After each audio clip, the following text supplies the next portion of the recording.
ప్రభుత్వ ఖజానాకు ఆదాయాన్ని సమకూర్చాల్సిన అధికారులే పట్టించుకోవడం లేదని, దీంతో అక్రమార్కులు రెచ్చిపోతూ యథేచ్ఛగా అధికారులు కళ్ళుకప్పి అక్రమంగా మట్టిని దోచుకెళ్తున్నారని, అరికట్టాల్సిన బాధ్యత సంబంధిత అధికారులదేనని పెద్దపల్లి పట్టణం శాంతినగర్ చెందిన సానికము రామరెడ్డి కోరారు. పెద్దపల్లిలో ఏర్పాటు చేసిన మీడియా సమావేశంలో వారు మాట్లాడుతూ, పెద్దపల్లి జిల్లాలో అనేక ప్రాంతాల్లో నిబంధనలకు విరుద్ధంగా మట్టిని తరలిస్తున్నారని, అధికారులకు ఫిర్యాదు చేసినా స్పందించడం లేదని వారు వాపోయారు.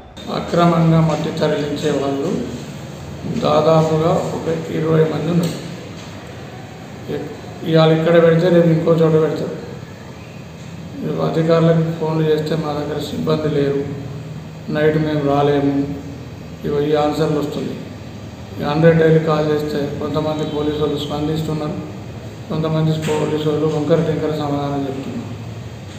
జూలపల్లి కానిస్టేబుల్ 100 డైలీ కాల్ చేస్తే జూలపల్లి నుంచి ఫోన్ వచ్చింది, అజీముద్దీన్ అనే కానిస్టేబుల్, మేము 7 గ్రామాల ల్యాండ్ విషయం, మట్టి విషయం ఏదన్నా కలెక్టర్కి చెప్పుకొని లేకుండా మైనింగ్ వాళ్ళకి చెప్పుకొని అని సమాధానం ఇస్తున్నాం. మరి ప్రతి చిన్న పంచాయతీ అయినా కూడా ఫస్ట్ చేసేది పోలీసు వాళ్ళకే రిపోర్ట్ చేస్తారు ఎవరైనా, కానీ వాళ్ళు ఆ పద్ధతిలో అవలంబించడం లేదు.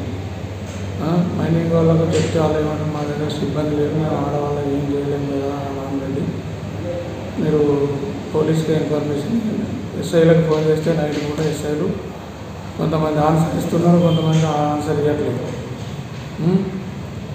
ఇంకెవరికి చెప్పాలి నా బాధ చెప్పు. ఇల్లీగల్ వాళ్ళు చేయబట్టి నాకు గిరాకీ లేదు, రోజు 2 ట్రిప్పులు 3 ట్రిప్పులు కొడుతాయి, జీతాలు వెళ్ళలేని పరిస్థితి, ఫైనాన్స్ కట్టలేని పరిస్థితి. కాబట్టి అధికారులు స్పందించి కలెక్టర్ గారు కానీ, ఎంఆర్ఓ గారు కానీ, మైనింగ్ ఏడీ కానీ, పోలీస్ సిబ్బంది కానీ మేము ఇంటిమేషన్ ఇచ్చినప్పుడు స్పందించినా కూడా బండ్లు సీజ్ దొరుకుతాయి, గవర్నమెంట్ కూడా ఫైన్ వేస్తే ఆదాయం వస్తుంది. ఇప్పుడు పట్ట ల్యాండ్లకే పర్మిషన్ అన్నారు, మరి పట్ట ల్యాండ్లకి వెళ్ళి తీసుకుపోతుంటే మాకేం పని, పట్ట రైతు తీసుకోపోమంటాను అని పోలీసు వాళ్ళు అన్నారు. మరి నేను కూడా పట్ట ల్యాండ్లనే పర్మిషన్ తెచ్చుకున్నాను కదా, నాకెందుకు పర్మిషన్? నేను కొడితే అందరిగా పడతారు, ఈ వేరే వాళ్ళు కొడితే ఎవరు రాదు. ఇదేనా న్యాయం చెప్పండి? అందుకని అధికారులను కోరేది ఏంటంటే, నేనే ఇంటిమేషన్ ఇస్తాను, ఫలాని కాడ బాగా నడుస్తున్నాయి, ఆ ఇంటిమేషన్ ఇచ్చినప్పుడు మీరు స్పందిస్తే అంతే చాలు, ఆటోమేటిక్గా బంద్ అవుతాయి. ఒకటి రాత్రి కొత్తగా రాఘపురంలో స్టార్ట్ చేసేది 210 మిషన్ని 5 టిప్పర్లతో కొట్టి 100 డైలీ కాల్ చేస్తే బసన్నారు నుంచి వచ్చారు, కానీ వాళ్ళ ముంగడికి వెళ్ళి బండ్లు పోతున్నా కూడా బండ్లు పోతలే, ఏం ఒక్క బండి లేదంట. చెప్పండి, మేము వస్తాం సార్, ఏ బండి అనేది నెంబర్తో సహా ఇస్తామని చెప్పాను. ఒక బండి నెంబర్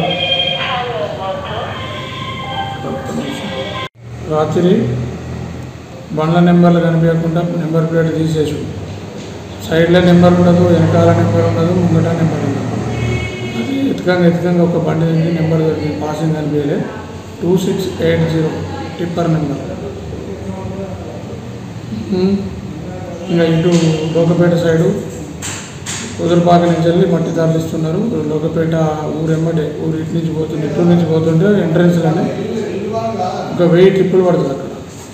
ఆ 1000 ట్రిప్పులే కింద నాకు గిరాకీ వస్తే గవర్నమెంట్ ఎంత ఇన్కమ్ అవుతుందో చూడండి, ఆ ఇన్కమ్ అంతా గవర్నమెంట్ లాస్ అవుతుంది. కాబట్టి అధికారులు కఠినమైన చర్యలు తీసుకొని స్పందించి దీని మీద ఉక్కుపాదం అవ్వాలని నా యొక్క అభిప్రాయం.